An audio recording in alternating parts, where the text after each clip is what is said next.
แข่ง2 ปีครึ่ง2 ปีครึ่งก็ติดทั้งหมดก็ติดเป็น5 ปีพอ5 ปีเนี่ยนะที่เหลือในสมัยเลือกตั้งยาวกว่าเนาะตัวโน้ทำในมันได้อำนาจมันได้เตรียมทวนแล้วก็มันเลยมาใจว่าก็ได้เลือกตั้งซุ่มเพราะกำเป็นในเพราะปักตึกในคนเมืองพันลีในก็ได้จังซุ่มการเลือกตั้งแต่นั้นมันเลยมาใจยังว่ามันมีตื้อด้านแต่ได้เปลี่ยนมาแถวแต่มันเฮ็ดลีดันนึงก็ยาวเฮ็ดลีดันนึงก็ยาวมันเตรียมอะไรขึ้นมาแถวนั้นขนาดเนาะสังเกตว่ามันเตรียม5 ปีเพราะฉะนั้นตัวโน้ทำในมันไม่ใจอยู่รองว่าพอเลือกตั้งกลางเทอมในพอเลือกตั้ง2 ปีครึ่งอันได้มาถึงในกลุ่มปีนั่นค่ะเนาะว่าเฮ็ด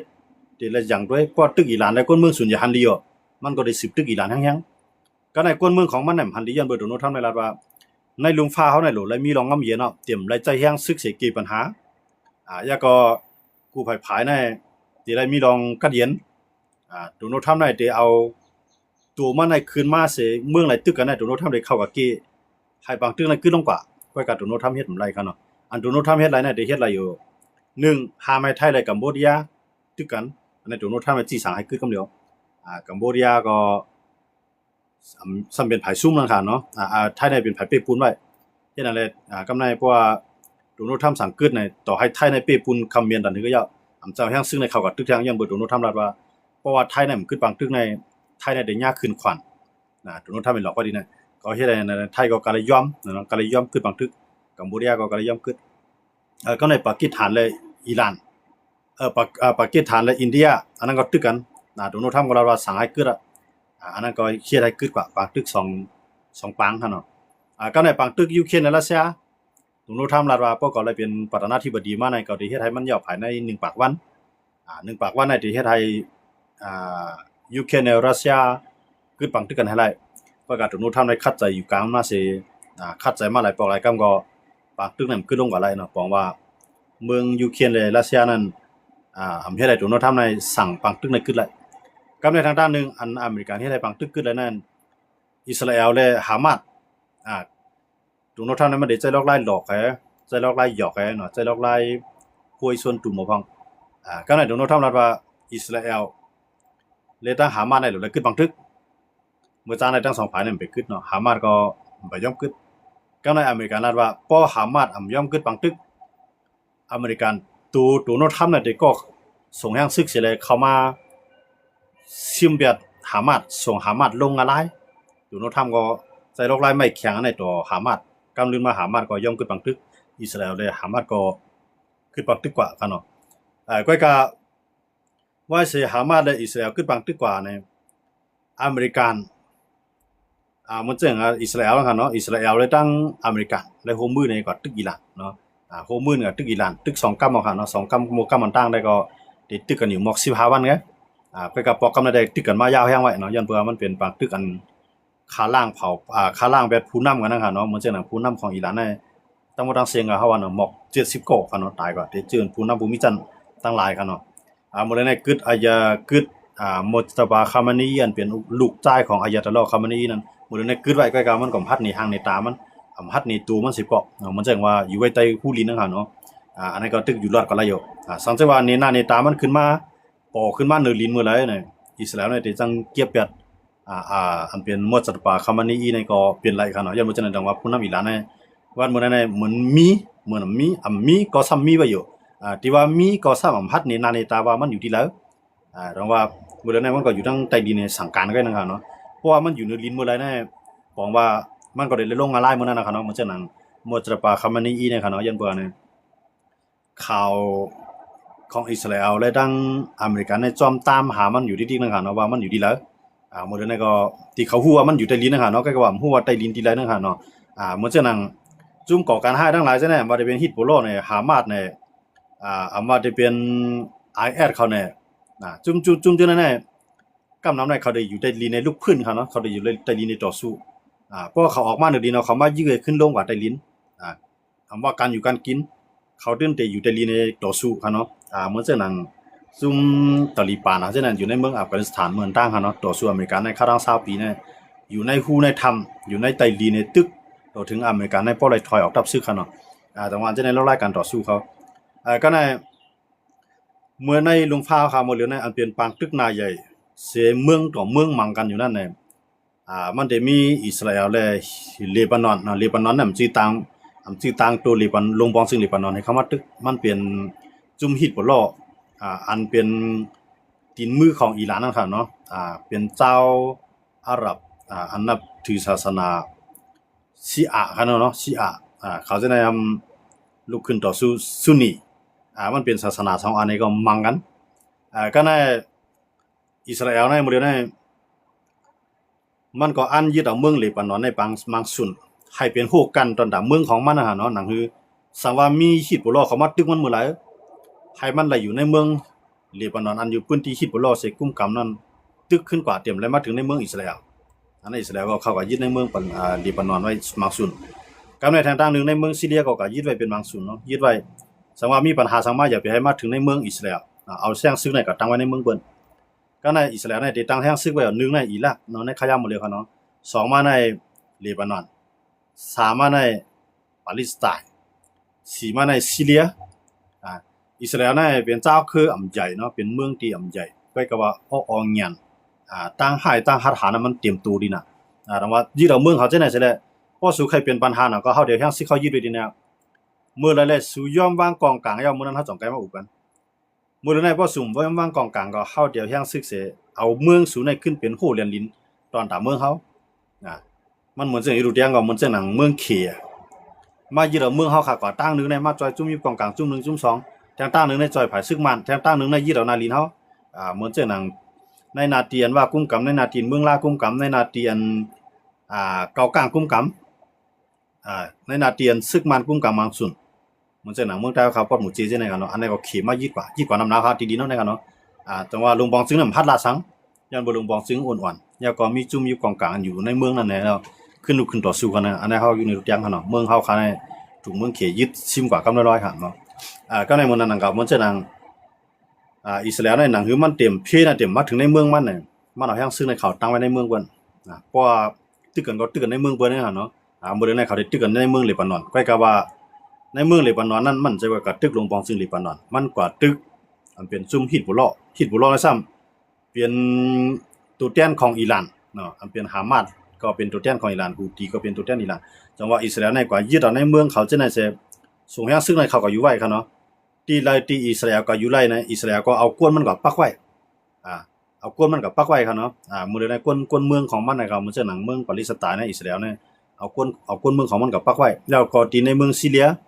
อันอยู่ที่100กว่าล้านนะครับเนาะอันนั้นก็อิสราเอลก็เอาอย่างซึ่งมันก็เก็บเก็บไว้เอากวนเมืองมันกว่าเอานาลิน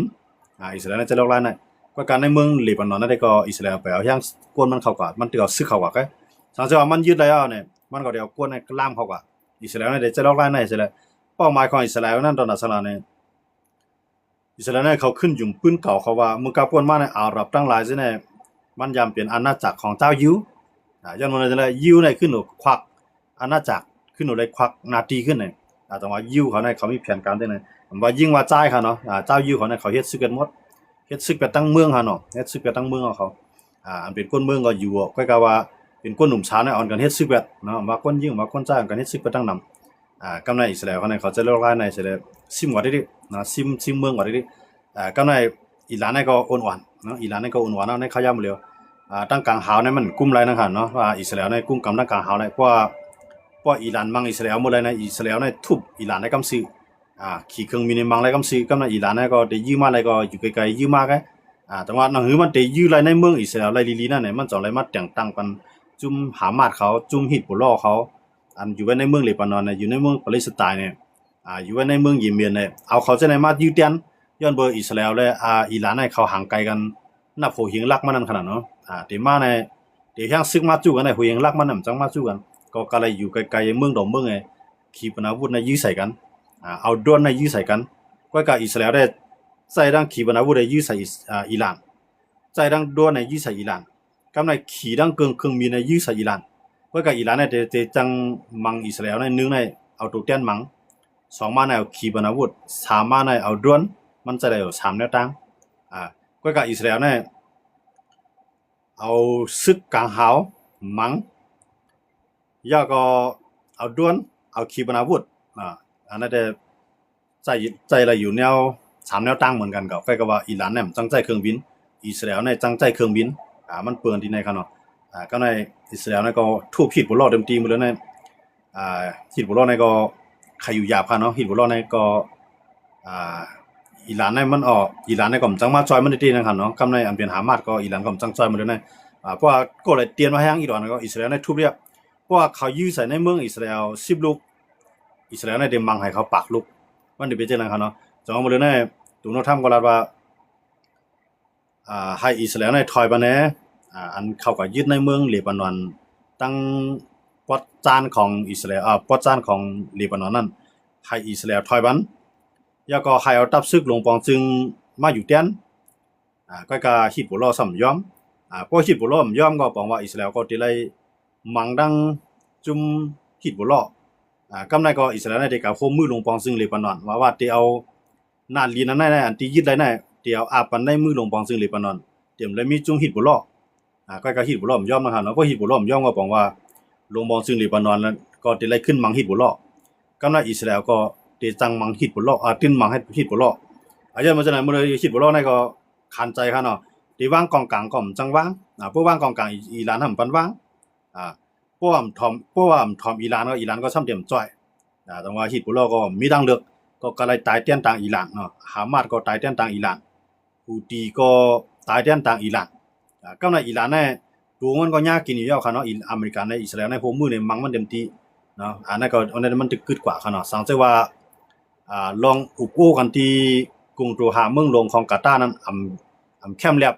ก็ได้ขึ้นมาเปิดปังตื้อให้กำนึงหนึ่งนับวันมันนำมาได้ดิในที่เฮ็ดให้อิหร่านในก็อยู่ก็กินมาได้เดียวยันเมื่อเนี่ยเขานำตั้งกินในมีข้าวยำเฮ็ดมันคนเมืองก็ทบตั้งอยากก็ในเงินเหรียญตาได้จ่ายเป็นเงินเหรียญซึกนั่นก็อิหร่านเนี่ยมีเงินแต่ว่าอิหร่านเนี่ยก็จำใจเนาะเพราะว่าการเยื่อนกันเพราะว่าเมืองตัวกลางมันห้องกว่าเหมือนจะนังปากีสถานเขาเนี่ยกาตาร์เขาเนี่ยอียิปต์เขาเนี่ยห้องกว่าอุปังกุมเขาก็เลยกว่าเขาเนาะอิหร่านเนี่ยเขาเนาะกว่ากับอุปเนี่ยของเหมือนจะว่าปากว่าตาขยิบเนาะโซลัดเมียวตามันตรงแถมเมียวเนี่ยลิวลิกตาใส่กันเนาะจังอเมริกันก็ตีมันกับอุปเนี่ยก็จุดเตรียมใจสิเลยตอนดักขึ้นบางตึกเสกกับอุปอเมริกันเนี่ยเขานะมันตีมันกับอุปเนี่ยก็ย้อนเพื่อเฮาเดี๋ยวใจแนวตั้งการอุปโอในสิเลยต่อสู้กว่าตัวโน้ตท่านเนี่ยมันเดี๋ยวจะเล่าไล่ในตั้งยันเบอร์สามเนี่ยตั้งในเมืองของมันในเมืองอเมริกันในก้นเมืองอเมริกันเนี่ยใครมันเกิดบางตึกใครขึ้นบางตึกนั่นค่ะเนาะใครตัวโน้ตท่านในขึ้นบางตึกก็ในตัวโน้ตท่านในเพราะว่ามันขึ้นบางตึกปุ๊บในอิหร่านสามวันหนึ่งอเมริกันที่ได้ถอยตับซึกออกตั้งตาวันออกกลางเสียงว่าอันอยู่อเมริกันทอนเนี่ยไม่โป้ฮะเนาะที่ได้ใจอิสราเอลในถอยทางให้อเมริกันในมาใจอิสราเอลเนาะอิสราเอลอันก็ยึดไว้ในอันก็ตั้งตับซึกไว้ในเมืองซีเรียที่ลอยโกลานก็ให้อิสราเอลถอยบันอันนี้เป็นอิหร่านทุกย้อนครับเนาะอันนี้ก็มันจะเปลี่ยนความได้เงากำลังอยู่ในเมืองลิบฮิตบุลโลอันอยู่ในเมืองเลบานอนนั้นให้ตับซึกอิสราเอลถอยออกอันอยู่ในเมืองปาเลสไตน์ที่สนุนกับซาเซนก็ให้อิสราเอลถอยออกกำลังตั้งตาวันออกกลางในกลุ่มเมืองก็ให้อเมริกันในถอยออกอันนั้นอิหร่านย้อนกันเนาะที่แหลมได้ก็มันขึ้นอยู่ดีก็ในอิหร่านในย้อนขึ้นผ้าขึ้นมองกันให้อเมริกันถอยบันที่ไหนเนี่ยอเมริกันได้ก็มันจังถอยได้ที่ไหนครับเนาะมันจังถอยบันมันจังถอยก็บอกว่าอุกันเราก็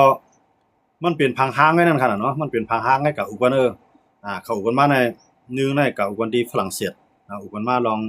มือปางกลุ่มG7นั่นครับเนาะอันนั้นก็กับอุกันมาก้ามแทงปอกคริส2มาก็ขึ้นกับอุกันแทงที่เมืองสวิตเซอร์แลนด์อันนั้นก็กับอุมาเอาลงลายมืออยู่กว่าเอาลองขึ้นตึกกันไปยาวๆขึ้นมามังขึ้นกำลังขึ้นเหมือนจะนั่งปากีสถานและอียิปต์กาตาร์เขา3เมืองนั้นขึ้นห้องขึ้นว่าให้มาอุกันที่เมืองลงกรุงโดฮาเมืองลงของกาตาร์ให้มาอุกันแทงโดนัลด์ทรัมป์ก็ได้ส่งตัวแทนกว่า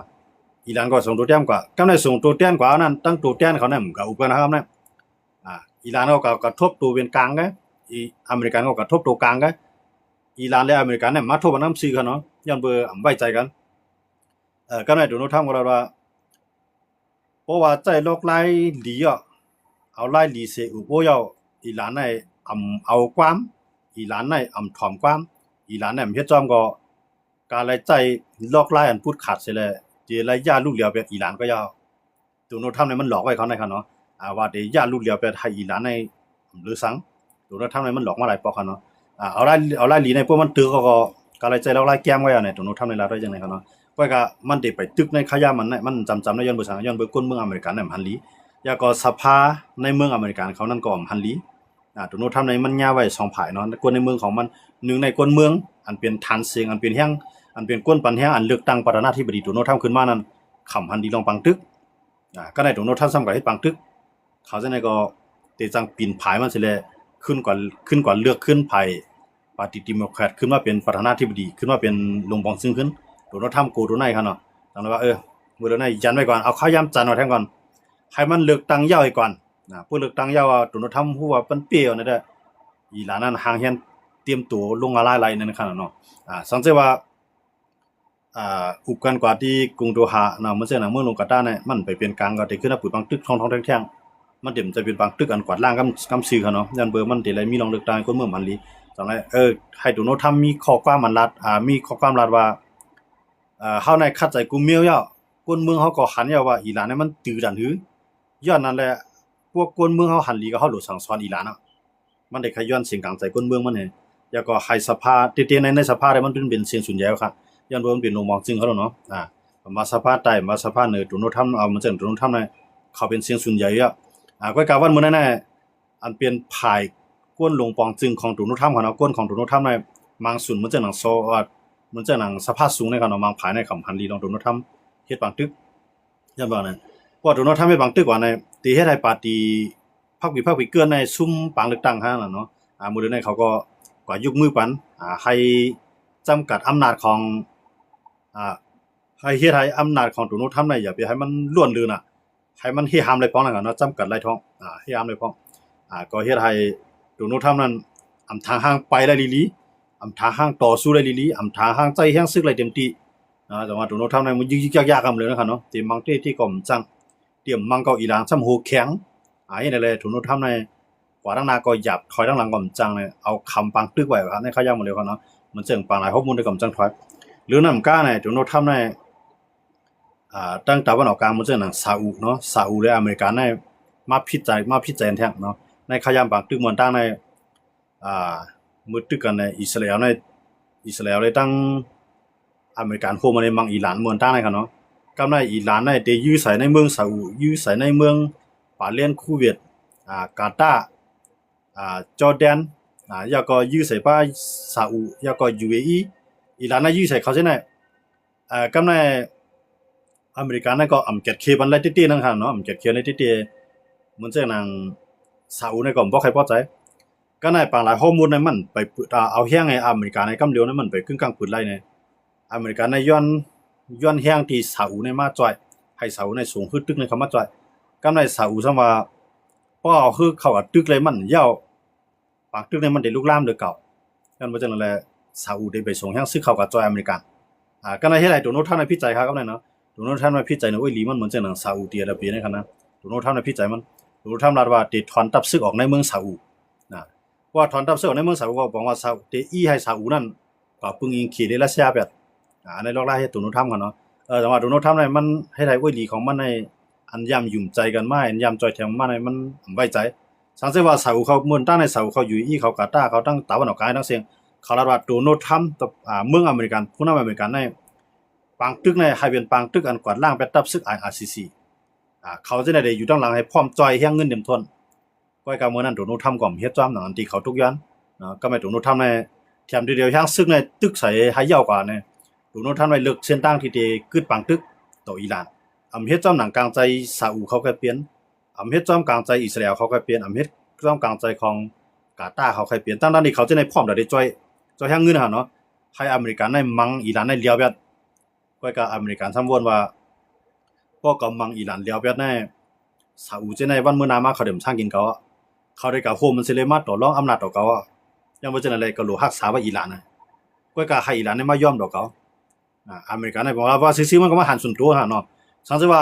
ในมือเมื่อหูแข็งก็ได้กวาดล้างบ่เต็มเตียน่ะสามารถโนทำในฮัดเย็บตัดเส้นใจพุดขาดจังได๋ซิ